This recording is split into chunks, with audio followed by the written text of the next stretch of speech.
Marvin Devine. I'm saying bye to all the lies and all the times you cried, saying that I wasn't right, yet I was right by your side. You manipulator, playing games, your friends commentators, and I don't know what you say about our private conversations, but it's got them hating. Thanks to all the rumors you be claiming. It's cool, I'm done with you, so they can throw you a celebration. You gon' hate it when you see me with somebody living better. I'm trying to tell you that me just doing me gon' have you jealous. Welcome back, ladies and gentlemen. This is Chris live in central Pennsylvania with my special guest today, Hannes Van Wyk, who is a South African recently arrived in Georgia state of mind. We met when I went down there recently to Decatur and Monroe and Atlanta for my visit to folks there, as well as Greenville and Spartanburg, South Carolina. Hannes, welcome to the program. Thank you very much. Did you change the color of your microphone while we were? No, it just went off, so I don't know what's going on yet. Okay, it's like he had a red microphone a minute ago. Now it's another color. No, it's okay. You don't have to mess. You don't have to mess with it. No, it's fine. It's fine. It's as long as the mic works. That's what matters. It doesn't have to be sexy. Yeah. I mean, mine is in color, but I hide it down here so people don't even see the color. Anyway, welcome to the program. It's a pleasure to have you on, and you have your own YouTube channel. I think I put the link below this, if I'm not mistaken. People can check that out. Film with Hannes. So, Hannes, let's see. How's it going? No, it's going well. Enjoying it in Atlanta. So yeah, it's not too hot for you. No, it's similar to where I'm from. Okay, where's that? Like I'm from Limpopo? From the Lowveld. Oh, from the Lowveld. Okay, so down to Nelspruit area or what? Yes. Okay, all right, cool beans. All right, so that's not too out of character then. All right, so when did you first hear about this program, and how did you hear about it? Well, I heard about it long before most people heard of it. Long before Trump came onto the stage and talked about it. I think I just saw a tweet back then that is, saying that bad things are happening in South Africa, and then I saw also about it on your channel when you finally announced it, and yeah, that's how I heard about it. Okay, so you'd heard about Trump's tweet back in 2018, but I mean, he didn't mention this till the 7th of February last year, and that's when you heard about it. Yes, but I'm talking about last year, February's tweet. Well, I mean, he didn't do any tweets till after that. He announced it in an executive order, so maybe there's a little confusion. But when did you first contact the U.S. government? Did you do a PRM email, a statement of interest, an intake questionnaire? I started. Well, firstly, I did the email that I sent for the Chamber of Commerce with Neil, and then from there I went on to the first thing where the US government opened it up for emails. I did that, and then I moved over to where you can do a questionnaire. Then I went with the Amerikaners questionnaire, and then when I sent that in, things started happening actually. Wow, looks like you tried every angle out there. You wrote to the South African Chamber of Commerce, which wasn't the venue because you're interested. No. Then you did the PRM email, which is the correct path. Then you did the statement of interest, and then you also contact the Amerikaners. When was the first time you got contact about coming over? I think that was June. I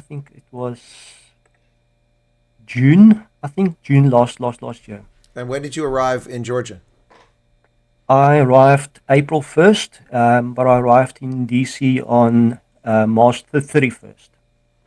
So June, July, August, September, October, November, December, January, February, March, April. That's 11 months. Yeah. Wow. I mean, everyone keeps telling me that people that just did this in January or February, March are already here. But I mean, with the exception of one person, and they didn't really do that. They actually got interviewed then, but their process started a long time ago. So I'm not running into anybody other than the first few hundred people who came over in fiscal year 25 who've done this in less than 8 months. Yeah. So you would be one of those people that took 11 months. All right. So what was the push for you? Was it past persecution? Was it fear of future persecution? Were you being inhibited from being all you can be? It was, fear of future persecution.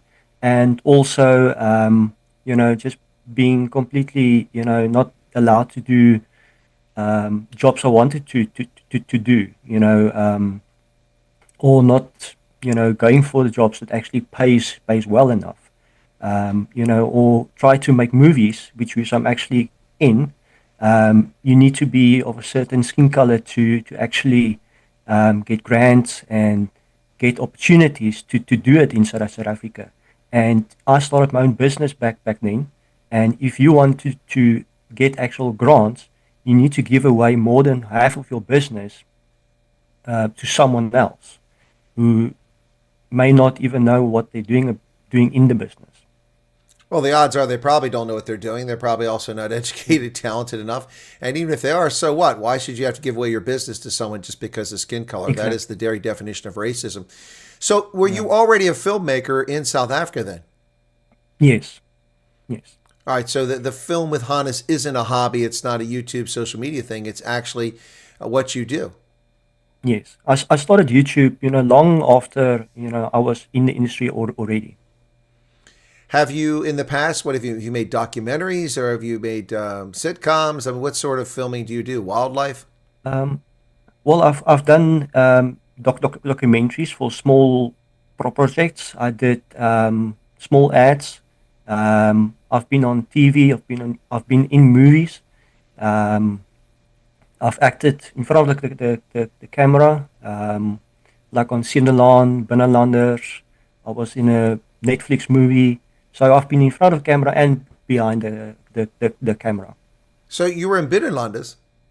Yes. What role did you play there? I was a porter for most of the time, and I didn't have like big roles or anything, but yes, I was there, and also on CM de Tran.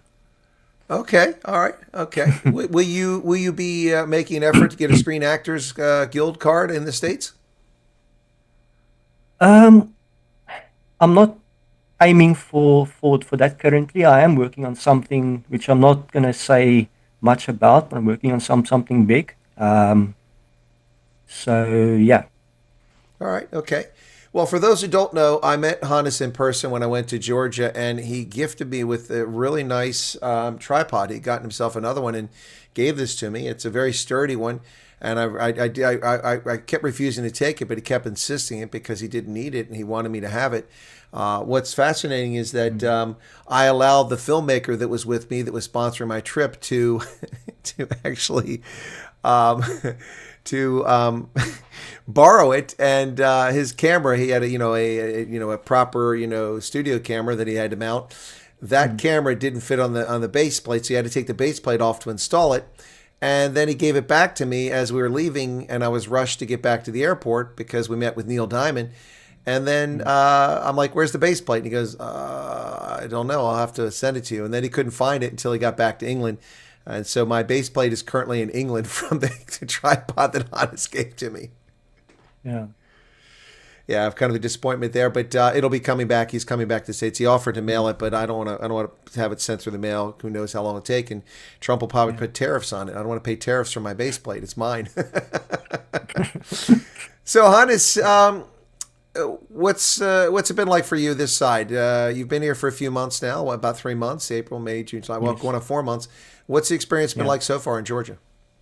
Well, US in total, is a different place than South Africa, and specifically Georgia is a nice state. Well, at least what I've experienced. Um, you know, when I came here, I was welcomed with like warmness.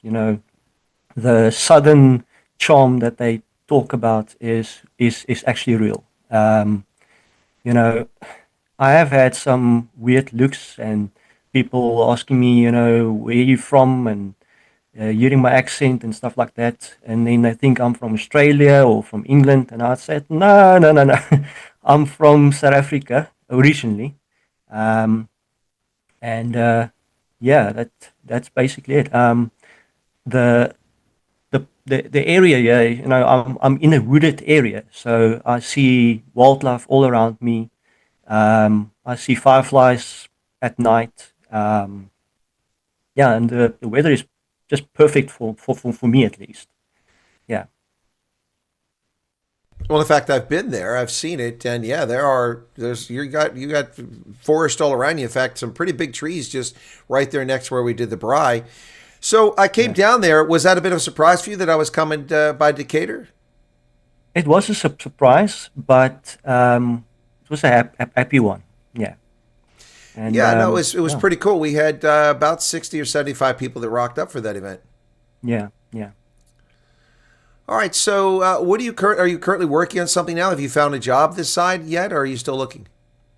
I had a job, and I had to go for surgery, and currently I'm currently unemployed due to the recovery time.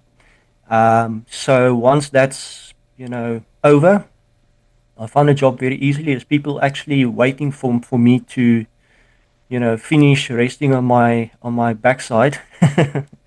So once that is over, then I'll start working as soon as possible. And yeah, I can't wait. Well, Hannes, here's one that'll help you out here. When instead of saying you're unemployed, because it doesn't sound as good, just say you're between jobs.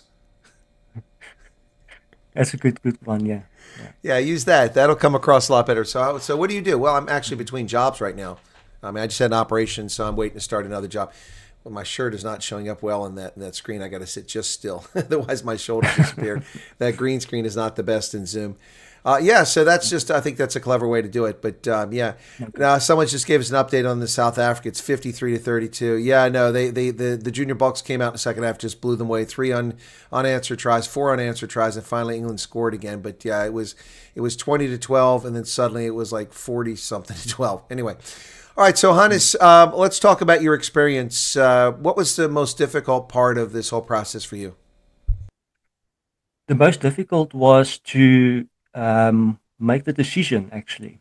Leaving everything and everyone and everything you've ever known behind, and saying goodbye to family. Some family I might never see ever again. Leaving my dogs behind. Saying goodbye to the church I used to be at my whole life almost. But as far as the process itself, I would say I had a smooth sailing experience. I knew what to expect. I watched all of the content that you showed. I listened to what you said, and yeah, I just kept it, rustig, as they say in Afrikaans. But yeah, Well, I guess in some ways I could say "Raak vir my rustdag." yeah. Yeah. No. So this experience, the most difficult thing for you was making the decision to actually participate in the program and go because you knew what the consequences were. Not negative consequences, but the possibility you might never see folks again, like possibly grandparents, or maybe elderly parents or something like that. That may be true, but bear in mind that those folks can come here on a tourist visa and visit you, come on a holiday. Yes, yes, yes. So, Georgia, you said that people are kind of friendly. Have they pushed their sweet tea on you yet? Have you had that? Not that sweet tea, but no, the people are very sweet. When you go to the grocery store, they greet you. They get to know you. You get to know them. I always could go to the same few, and then they get to know you. You become part of the community. I've already got a barber, very good barber down here, and I did a video about him, and it's on my channel. Everything that I experience here, you can find on the channel. So if you want to see what it's like in Atlanta, just watch the channel. Well, you mentioned a barber, and that's something I've talked about in the past on my program. Is that I think a lot of people don't realize they just go to barber wherever they go and get their hair cut. I'm kind of picky about who cuts my hair. I suspect you probably are too. And once you find a barber you're comfortable with, and that's one you want to stick with. In fact, I'm due for a haircut this week. I'm starting to look like a hippie here, and it's getting a bit long there. So I'll probably get my hair cut tomorrow because my barber's closed on Monday. She has good banker hours. She works when she wants to because she's got plenty of business. But No, it's definitely a personal thing. I think that a lot of people don't realize that. The thing I always like about a barber, although this one I don't like so much, she's not the most chatty Kathy, but I remember when I was in Iowa teaching at Iowa State, the barber there, that guy, man, you could have great conversations with him about anything, particularly about Iowa State sports and the Big Eight and football and basketball. And it was just, I love going. I would sit there sometimes and there'd be 3 or 4 people and I have to wait 40 minutes or 50 minutes for a haircut. And I didn't mind because the time just went by. Yeah. But I hate going to a barber where the barber doesn't talk, It's kind of lame. Yeah. Yeah. Yeah. Yeah. So tell us about your barber. I mean, how'd you find this barber? Just happened to stumble across him or what? Well, actually, I went to a Kroger store, and as I came out of the store, I saw this guy sitting outside this barbershop, and we started chatting. And he said, "You know what? Let me give you a good price on a cut." And he ended up charging me $20 for a beard and hair. That's pretty I mean, good. $20 this that day and is age. cheap. Yeah. Yeah, yeah. His normal price is 40. So Oh wow. Well, you did discount to get a customer, so it paid off. yeah, yeah. So I ended up doing his interview about a week later or so, and we are still friends now. His name is Hollywood. Same as Hollywood. I'm sure that's not his real name. No, no, no, no. So Hannes, you're a singleton. You came over by yourself, and you're living alone in Georgia. Yes, yes. How do you keep the ladies And, away? Oh, it's a bit hard sometimes, You have to explain to them there's work and then there's play. You have to keep a balance. Well, that's definitely the case. Okay, so let's talk about your experience when you arrived. I'm going to ask a few questions and get your answers. Were you greeted by your agency or representative of your agency at the airport? Did they take you to temporary accommodation? If so, was it habitable? If not, did they take you to your permanent accommodation, and how is that? Okay, so I'm gonna start off. We flew away from South Africa from Joburg. We came over to Germany, and there was people there that welcomed us, took us through the whole process at that airport, and then went to the airport to Washington, where we were received, went through the whole process of getting things signed and stamped and everything. Then we went to the hotel or the motel. We stayed one night over there before we flew off to our respective states and cities, where I then flew to Atlanta, then came into this huge airport, and I was received by our agent. He received us, he loaded us in the vehicle, and we were taken straight to the permanent residence. And it looks like it's acceptable. I mean, I'm looking in the background, unless you've got a green screen there that's very effective. It looks like it's a safe, quiet, clean place. When we came here, the place was clean. I first thought they were putting us in some sort of resort, like a holiday resort, because it's so beautiful and green and clean and everything. And I was shown my apartment. There was food already here, cutlery, nice forks, everything. Fridge was stocked. The cupboards were stocked. I had furniture in my place. I had bedding. There was a lot of stuff waiting for me here, and I had to spray some cockroaches, but it's one or two. But it's nothing new to me. So, and I know my parents are watching. 1 or 2 cockroaches isn't something strange. Yeah, no doubt. No, I mean, look, you're in an apartment complex. Lots of people with very different hygiene habits move in now these places, and those little buggers find their way between woodwork and between spaces. And so, yeah, you just got to keep up on that, and then you won't have a problem with it. So it's understandable. All right, so it's a habitable place, and you're comfortable there. Let's talk. It sounds like your case officer's on top of things, but I want to probe a little further and find out if they really are. So you've been there for a while now. I'm going to assume that you have a Social Security card, and Yes. you also have an EAD at this point. Yes. Do you have a driver's license? Yes. Ooh, my Got it goodness. on Friday. All right, and you No, have wait. Saturday. Sorry, Saturday. a bank account. Yes. Have you gotten a credit card? Yes. Oh my goodness. Are you getting married this weekend? No, I'm just No. No, but okay. So all of those things I just talked about, was your case officer active in helping you secure those things? He's the best. Well, it sounds like he must be pretty good. He's What really the agency are we talking about? CWS. Oh, see, look at this. Church World Service is actually doing their job somewhere, like they did in Tampa, Florida. But also in St. Petersburg, Florida, they're not doing their job. Different agent, same agency. So again, I will praise agencies that do their job well. This is Church World Service, which has a bad track record. But here's a second example where they're doing well. What I do want to say is it's more the agent, not the agency. You know, in the agency within this branch, you do get, some rotten tomatoes. And I've spoken to other people, and that is certainly the case. I've just got a good case officer. Well, and that's what I've often said. I said it's the luck of the draw. And see, sometimes you get a good case off, sometimes bad. But I will say there are agencies that are bad from a standpoint that the agency themselves are not responsive when you contact them. Church World Service is a complete disaster. They cover up everything. They do no oversight. They don't check on people. So you have to be lucky that you get the right person who has the right work ethic who's there.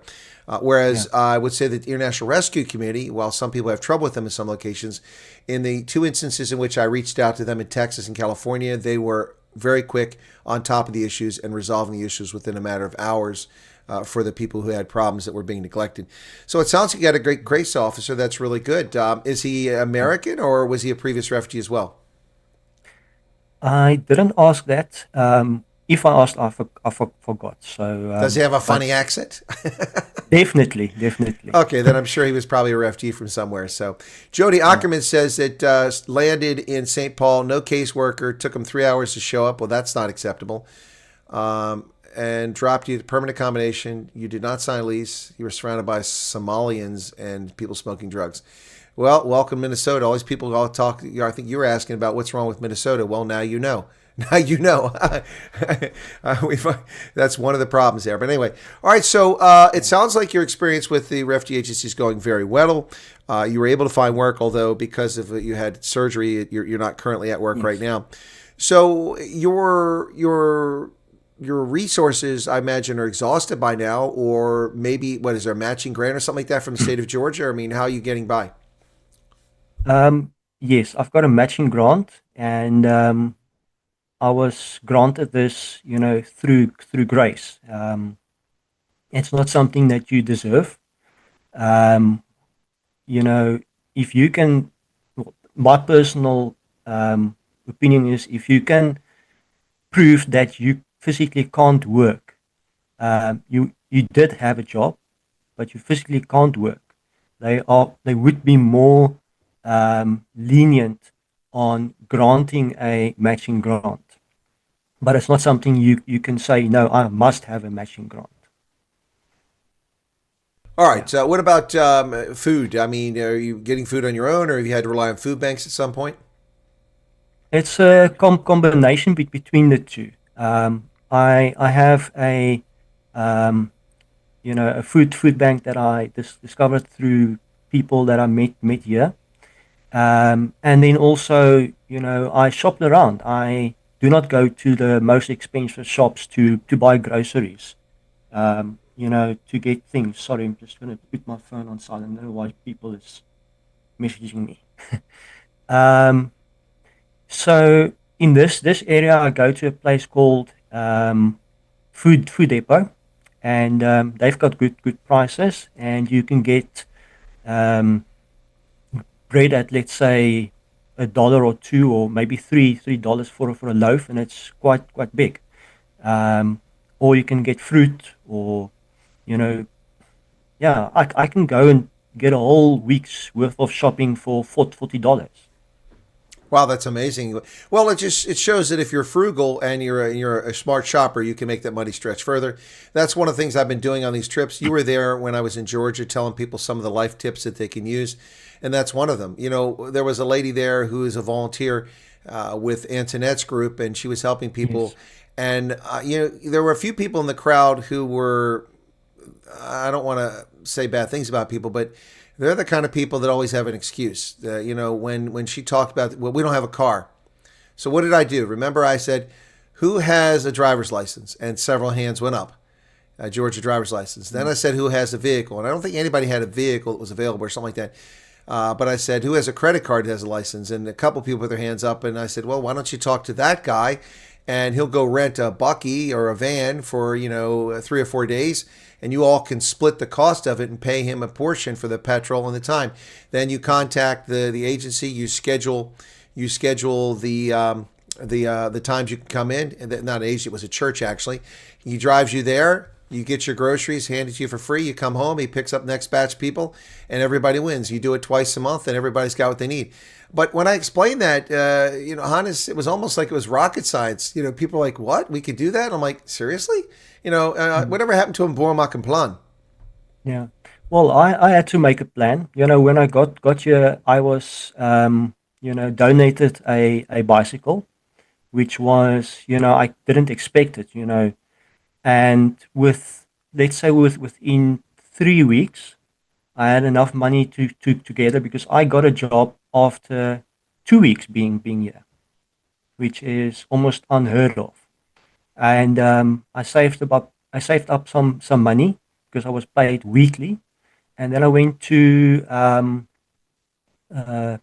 to Walmart once I had a bank card from America, and I bought a scooter online, and that's what I'm using now. That is my mode of transport at this current point. And once I start working again, I'll buy myself a vehicle, cash. I don't need a fancy vehicle to get around. No, that's true. A lot of people, you know, it's interesting. I was invited to go to Rockville, Maryland, and I met some of the South Africans who had been at Riverdale when I visited there, plus a bunch of other ones who had arrived since then. And some of these people, one pulled up in a brand new Tesla with temporary license plates. Several had brand new Buckies, and these are $70,000 Buckies. I'm like, I don't want to see what your monthly payment is because I'm too frugal to spend that kind of money. I'm driving an 11-year-old Chrysler, and it meets my needs. Yep. So, since you've not been working, what have you been filling your time with? Have you been filming segments or making plans or preparing? Or what are you up to now that I don't want to say injured, but you're convalescing? Well, I've been trying to make some videos for my YouTube channel. I've been, you know, try to get out as much as possible, and just talk to family. Um, Watching your content every day, every video. You know, even in the late of night. And yeah, I've been cleaning my apartment, keeping myself busy, just doing things. You know, my mom always says, you know, you have to get up with a purpose every day, and that's exactly what I did. And there's just something I would like to say to anybody that's planning on coming to America. Doesn't matter where you go. You need to come with a plan, come with a purpose. You cannot think you're gonna come here and just hope for the best. Well, Hannes, I believe you had a message for your father. Did you want to share that? Oh yes. Papa, baie geluk met pa se verjaarsdag van vandag. Dis nou jammer ek nie daar kan wees nie, maar ek weet papa geniet dit baie saam met mamma en my sissies daar by die huis. En ja, baie dankie vir alles wat julle vir my gedoen het oor die jare. Wow, that's very nice. Not just wishing him a happy birthday, but thanking him for everything. It's pretty cool. And also sending greetings to other family members. So, yeah, happy birthday to your father here, and many, many, many more for him and for everyone. So, for your scooter, is that one you have to have a license for? Is it like a moped, or is it like, I don't know, what are those little, did you have to have a license for that? I do not have to have a license. Children can drive them. It's electric scooter. You can drive on the sidewalk, and that I use to, go to the train station, hop on the train, then hop off where I need to be, and then travel on. It saves a lot of money, because most of places you need to have a bus to get to the train station, then take a bus from the train station again. So I don't have to, unless I have it like where the weather is like very rainy outside. Then it's not safe to travel on a scooter. So, Hannes, what's the best aspect, the best thing about this program for you thus far? The fact that America brought us here, and the fact that they accepted us and they recognized what we went through. As far as I know, this is the only the only refugee program out there that recognized what was happening in South Africa and did something about it. And the best thing about it as well is that now I can start a life where my value, my actual value, can be shown, and I don't have to prove my value to people based on my skin color. I can just show them what I can do. Well, Hannes, how old are you? I am 35. Okay, so you're basically born free. I mean, just right around that time frame, essentially. Not technically, but essentially born free. So I guess Yeah. I can't blame you for apartheid. It wasn't your fault. No. Yet you're But I was blamed. but you're being punished for it in South Africa, even though you had nothing to do with it. Exactly. Yeah, what a stupid concept. Just like apartheid was, judging people for the color of their skin as if you have any control over that. So let's talk a little bit about the area you're in. It's a beautiful area there and around Atlanta. Have you gotten downtown or been able to see anything in the time you've been here, or you've been kind of stuck in that area for the most part? I've seen downtown Atlanta. I've seen northern Atlanta. I've seen the east side of Atlanta. I've been to Marietta. Um, yeah, I've traveled. Okay, I well haven't that's sat good. in one place. I just want to find out. Yeah, you're not see. There's no moss growing under you. You're getting around a little bit, which is No, good. Excellent. no. What about the South African in their community there? I know a lot of people came, but some of them weren't from that complex. They came from other towns nearby. Or, but what are you interacting with South Africans there? Do you get along with them? Because I know at your complex there's a number of South African families there. Yes. There's people that I've met here that's at this point, very good friends of mine, and they are probably watching if they're not working at this point, and they are very dear to my heart. And I've met a lot of American people whom I have made friends with, and I've met a lot of those people through church, and also just meeting people, general meeting people.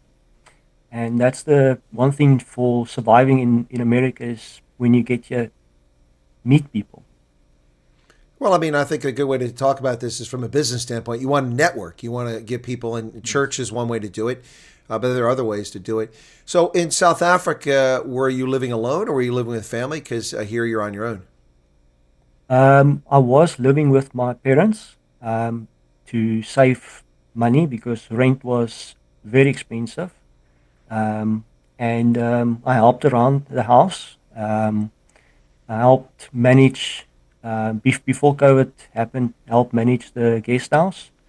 Um, you know, Worked for a news agency, did presenting as well. for that news agency, and yeah, my mom and dad, took me in when I needed the most, and I gave them um, all that I had, and I'm very glad and happy that I had those years. Um, yeah. So, Hannes, the tripod that you gifted me, a very good quality, nice thing. I really appreciate that. Mm. That looks like it's been around for a while. Did you cart that from South Africa? Yes, I brought it all the way in my bag. I I did bring it with because that was the only best tripod that I had, and it was a gift to me by my best friend back in South Africa, who was a very big filmmaker back there, um, and yeah, I miss him a lot. Okay, so I have a tripod that was given to you as a gift, and then you gave it to me as a gift. So that's amazing. It's got a backstory, my tripod, and even more interesting when now that the guy went to England with my base plates. Yeah. This tripod's got quite a story to it. But no, I asked because it was frustrating for me. It was hot in Atlanta. Going to the airport, trying to carry my carry-on and drag my suitcase, and then on top of that, I have this 30-kilo tripod, which is amazing. But there's no base plate. And at the time, I didn't know if I'd ever see the base plate again. I'm like, I'm gonna have to buy another one. Oh, it was something else carrying that because it wouldn't fit in my suitcase. I brought the mid-size suitcase. It was too long. My Yeah, large one, it would have fit in. But I am yeah, grateful for it. But now we know that tripod has a backstory, so I will definitely yeah. take good care of it. Thank you. So Yeah, the I actually had to build, not build, I actually had to pack a extra big suitcase for that one. Oh, Um, I know. That's why I really appreciate it because I couldn't put it in my suitcase. It wouldn't fit. It was about 6 centimeters too long, and it wouldn't fit. My large suitcase, it would have worked, but I didn't take it. I didn't need a large suitcase for Atlanta, and never in my wildest dreams did I think that somebody was going to give me a give me a tripod to bring back. yeah, So yeah, I carried it on the plane and stuck it up in the bin above the seats, and it worked. But so Magda Peter wants to know how much for the scooters. Well, I don't know what kind of scooter he's got, but if it's not the little ones like the kids jump on, they stand on it, it zips around. no, no. This is an adult size scooter, and taxes including it was 173, uh, and I bought it online from Walmart. 173, $173. Yes. That's less than I paid for the thumb drives that are coming to my house this evening. Yep. Wow, I could have Yep. got two of them for what I'm paying for these damn thumb drives. Okay, maybe I Yeah. should have got a scooter instead. All right, you Yeah. said the weather's okay, and when you get to winter, it'll be nice. It'll be mild because I lived in Georgia in the wintertime. It's actually lovely down there in the wintertime. I'm not a big fan of the summer there, but it doesn't seem to bother you. So, No. what are the challenges you're facing, though? I mean, look, it's not all roses. I mean, there's got to be some challenges that are frustrating. Anything that's been a challenge for you, either in the process of coming over or since you've arrived? Challenges would be, sometimes minor things. It can be, just simply the weather that's not playing along. You want to do something and then it's raining, or, I watch the weather every day and I want to make sure that there's no storm coming. At this stage, that's the biggest fear I have. It's not someone breaking in or any of that. It's like, will I be hit with a storm or something? And yeah, that's the biggest issue I currently have. I really have a good life here, and Well, yeah. you mentioned the breaking in sort of thing. Was that a concern in South Africa, and do you have kind of peace of mind now that you're not dealing with that? I've got peace of mind that I personally do not deal with that. And yeah, I know if something does happen, I can call the police immediately, and they would show up within a minute. Um, I actually had an incident, a medical incident here, and I phoned 911, and it was minutes, and they were here. Minutes. Yeah, no, it's. I think a lot of South Africans are just astonished and gobsmacked that the things work in America. from robots to power, electricity to stores, people actually working in them, hospitals work, clinics work, emergency services work, police work. Yeah. Things just work here. And you know, it's funny because to me, they don't work nearly as well as they once did. I was worried we were in a downward glide path, but it's starting to come back now. But whereas for South Africans, they've become so accustomed to nothing working, everything being broken, it must be a bit of culture shock to call for help and actually get it. It was a shock that people actually showed up, and I didn't get a like a thing I have to pay for that service. You know, they showed up, did what they had to do, and they left. There was no account that came in the mail. And by the way, mail as in like a post box, not the email. You know, I grew up with mail coming to the house or to a mailbox. So this wasn't something strange to me, but the other day I heard someone speaking about faxes still working. I was like, what? And yeah, but things work here. I was shocked how, like, even if you need to cross the street, you get to the traffic light, you press the pedestrian button, you wait for it, and once you get the man that's walking, you walk across, and at some point there's a countdown, and you get over, it's safe.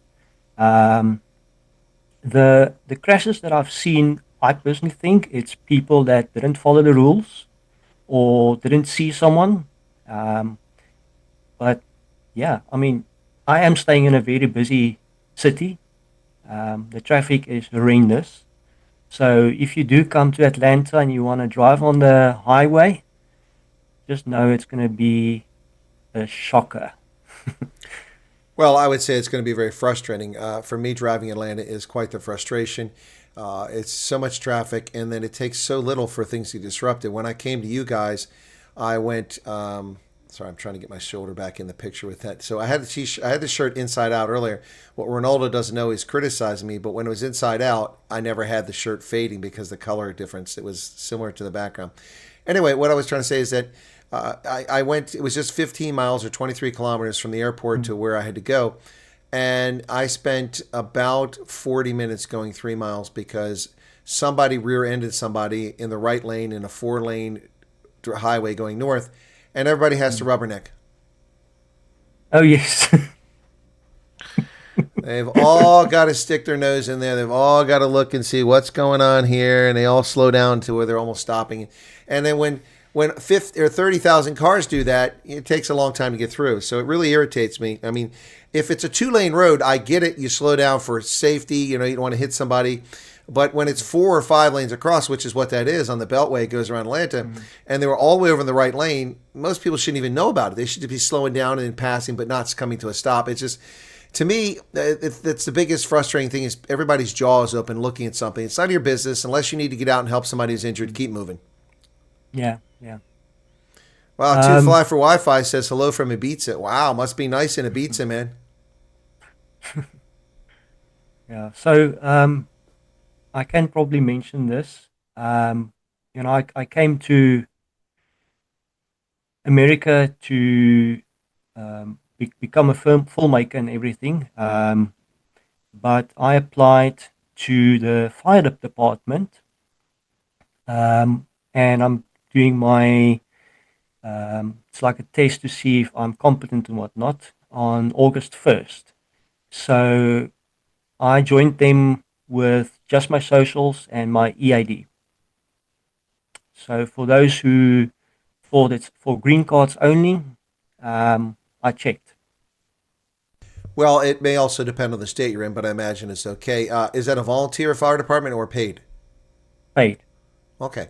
So chance to be a firefighter, that's fantastic. I really can't do that right now. I actually talked to some people who are volunteer firefighters recently, and they said, no, I could because they don't have many drivers for the trucks, the pumpers. And I could go do the training to be a firefighter. I just wouldn't be able, go in the houses. The problem, of course, is my hip. I'm not fully, fit like I once was because of the hip. Although I'm in much better condition than I was in January. So maybe I could do it, but I didn't want to become a firefighter and then my hip locks up or something when I'm trying to rescue somebody from a burning building, or I'm in a fire in a building and then I can't get out quickly enough. But they said, no. Things are so desperate with volunteer fire departments that they're taking people that can just be drivers, you know, and things like that. Yeah. And that would be so cool to drive those fire trucks. yes. And we've got the ones here where they have like the lights on the front of the truck that spin around to get people's attention, like a wreath. It's pretty wild. Yeah, I know. I've always had a lot of respect for firefighters. They put their life on the line for so many people. It is something else to see people who do that. So, Two Fly for Wi-Fi said, it's super hot here, Chris, and Ibiza is super humid. Well, dude, you can have it. I pass. The Ranger Bear, thank you for subscribing. I appreciate that, as well as Kaylin Rakumar. Thank you both for subscribing. Dwayne Roosevelt said, that's the difference between a first world country and a third world country. Everything works. That's one difference. There are other differences. So what's been the most rewarding aspect of this for you? I mean, the thing that it's really made it worthwhile doing this. The fact that I can afford things that I couldn't afford in the past. I've acquired gear for my video industry that I would have never been able to afford, because I buy US stuff, or stuff that they say is made in US, but I don't know if it's really made in US. But that's a story for another day. And also being free, being safe, being able to walk out my door at 10 o'clock at night and not fear someone's gonna point a gun into my face, or you know, stuff like that. It's the simple things. It's difficult to explain to someone who hasn't been here. So just being here is a big enough reward, and being able to do what you want within the law. Yeah. Well, while you were sharing that with me, I read a comment from Martin, and he's trying to test my Afrikaans here. God se genade is goed in ons gebied help. Good Lord, all those G's. Let me read the comment online. Let me just go onto YouTube. That was at 2:44 p.m. from Martin 777. About 5 minutes ago. So I have to go onto the stream. I'm not physically on the stream currently. So.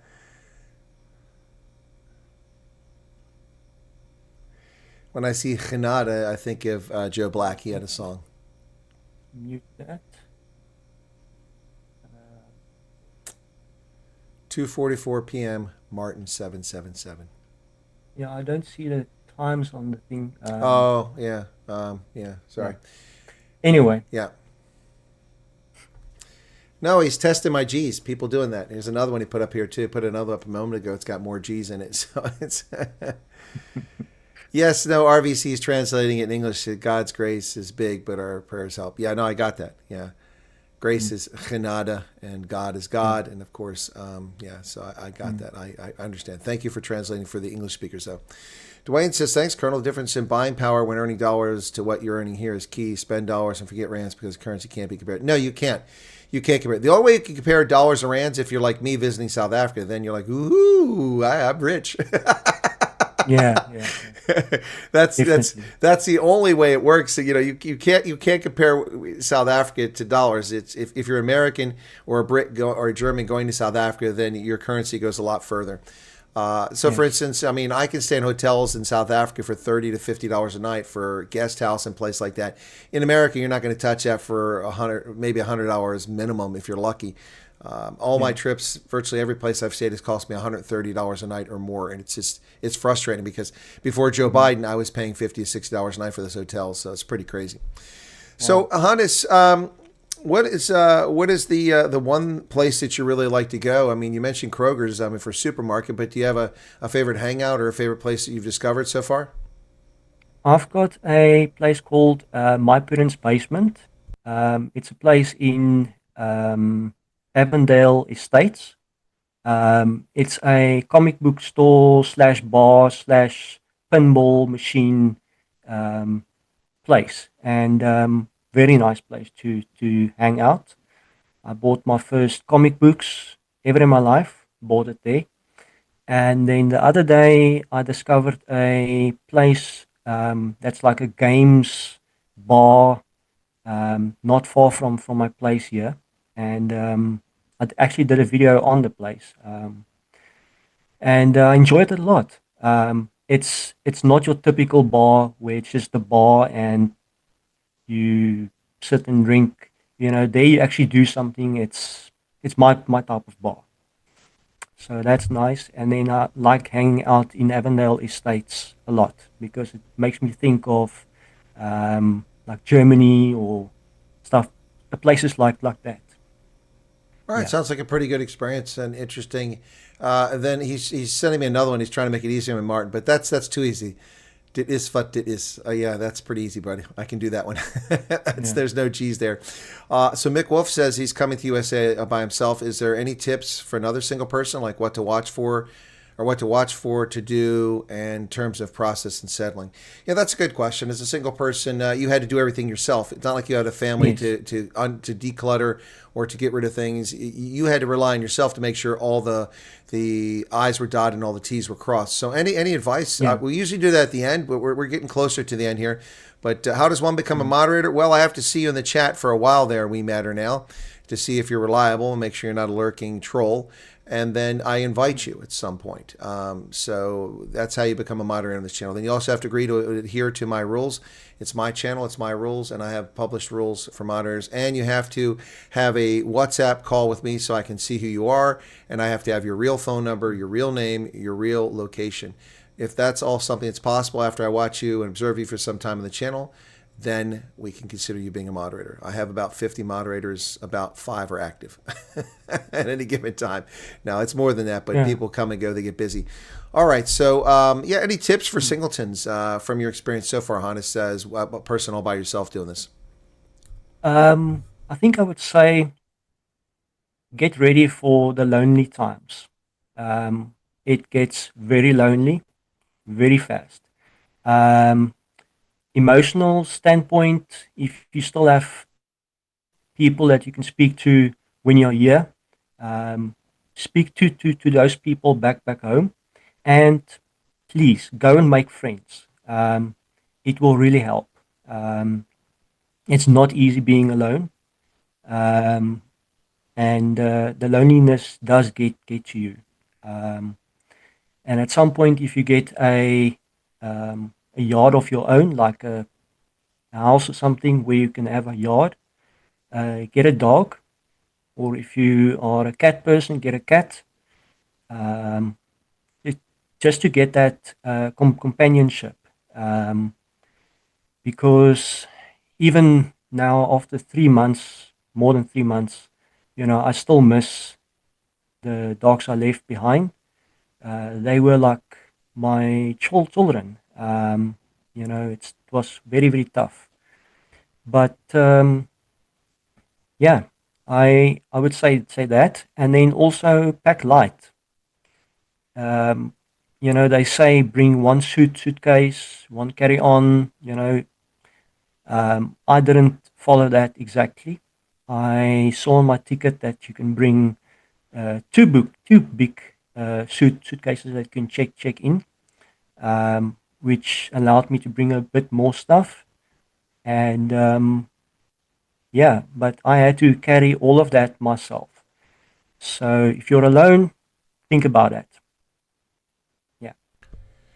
Yeah, no, that's a good point. I think a lot of people need to realize that. I talk about that. In the last interview, I was talking with Pete and Madeline, made up names, and I asked about, Heimweh, homesickness. I'm like, no, there's none of that. We're fine.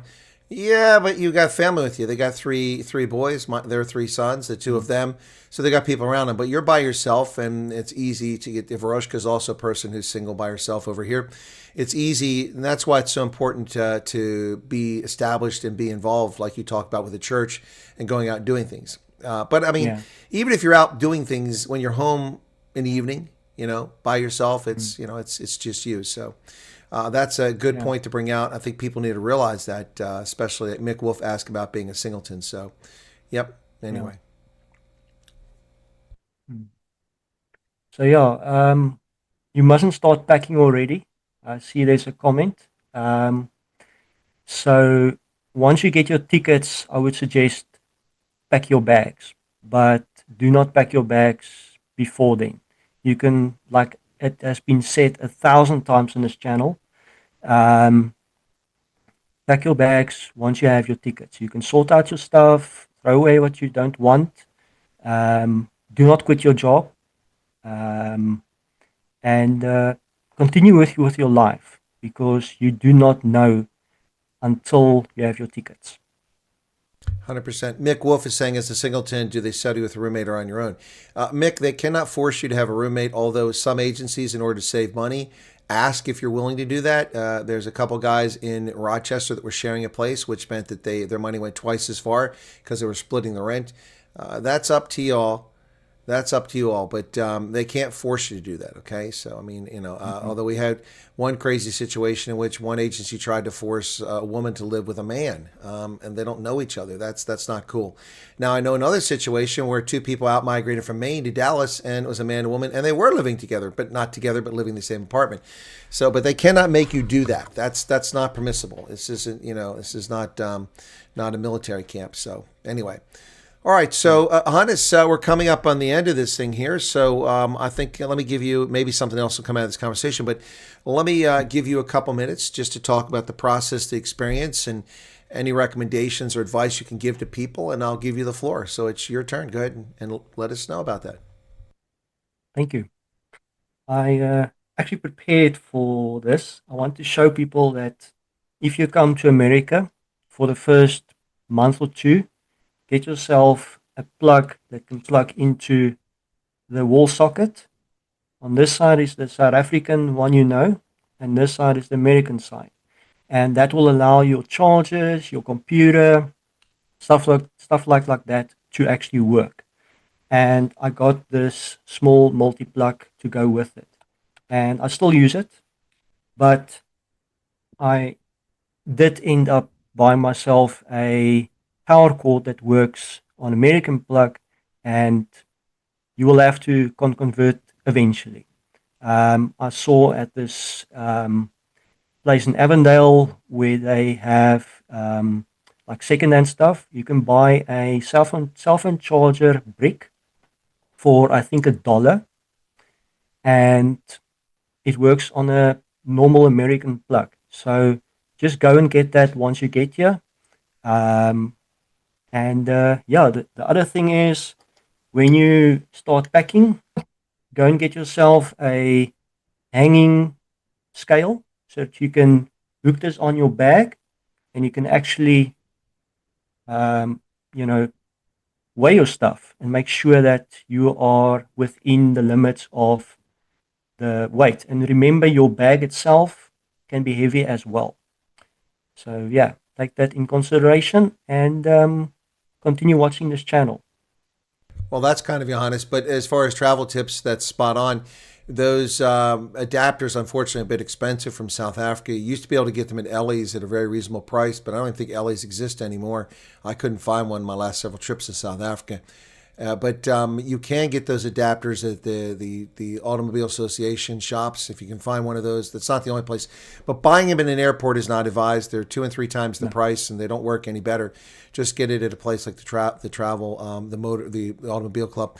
And then also the scale that you're talking about, absolutely. Those scales are fantastic. I always carry one of those. The problem I have is the darn thing runs on a watch battery, and for some reason they always drain. So I have to remember to take the battery out. Otherwise, I let it sit for a couple months, and then I don't have a battery. Mm-hmm. But those are fantastic. And as you mentioned on the luggage, you have to be very careful because bags can get quite heavy. You get 23 kgs. I've seen people with 12 kg bags, so they only have 11 kgs left. They have less weight than what the bag is. I travel with Travel Pro for the most part. They're lightweight, durable, but nothing is damage proof. The airlines break everything, so be prepared for your suitcase to be broke. I've got plenty of them over the years where the wheels are busted off. But anyway, Travel Pro is pretty good. I don't know if you can get it in South Africa. They're light and lightweight, and so I think my heaviest one weighs about 6 kg. So then I still get 17 kg of actual things to put in there. So just remember that. But having that scale is great. Yep. Pep has a scale for 29 Rand, says Liesel. There you go. There you go. See, my batteries going. Is that on your phone? That's on my camera. Oh, okay. Your camera battery side. Well, then we'll wrap it Yeah. up here. It just went just really Yeah. good. Hannes, thanks a lot for coming. I really appreciate you sharing your experience with us. And folks can find you at Film with Hannes on YouTube, correct? Yes, yes. Any other social And media? Are you on X or anything like that? no, no. I've got WhatsApp, but that's irrelevant. All right. Yeah, YouTube is where you get the stuff that you need. Okay, cool beans, Hannes. Thank you very much. I'm going to go ahead and put you in the waiting room, and we'll wrap up here, and I'll let you shut your camera down before the battery dies on Thank you. Thank you very much. You are very welcome. Thank you for being with me today. Appreciate it. All right, cool beans. Okay, folks, that was Hannes Van Wyk, who's down there in Georgia, who shared his experiences a recent arrival to the U.S. I hope you found it interesting. And thank you all for being here. Be sure to hit the like button if you haven't done already. Nice little travel tips are there at the end by Hannes. That was kind of him to share that. Not everybody thinks about that. That was great. All right. Very calm, measured young man. And I enjoyed my experience with him. And I'm very grateful for the awesome tripod they gave me. While I'm waiting for the data plate to find its way back to the U.S., I can always use it as a weapon. That thing is heavy. You could take somebody out, deadly force. Anyway, thank you all so much. Be sure to hit that like button if you haven't done it already. And feel free to, we only have 204 likes. We can do better than that. Come on. All right, come on. All right, folks, that's my third broadcast today, and then I'll have Night Owls later tonight, but I need to take a break now, and hopefully my thumb drives will be coming soon. I'll start putting those music thumb drives together. No, Mick, you can call me Chris. People can call me Chris ever since I started on this. It's a sign of respect, and I do appreciate it, and I do recognize it. So, que à la boa, bye donkey to my guest, and I will see you all later tonight, those who are able to show up. All right, cheers. Thanks, Hannes, appreciate it. Bye-bye.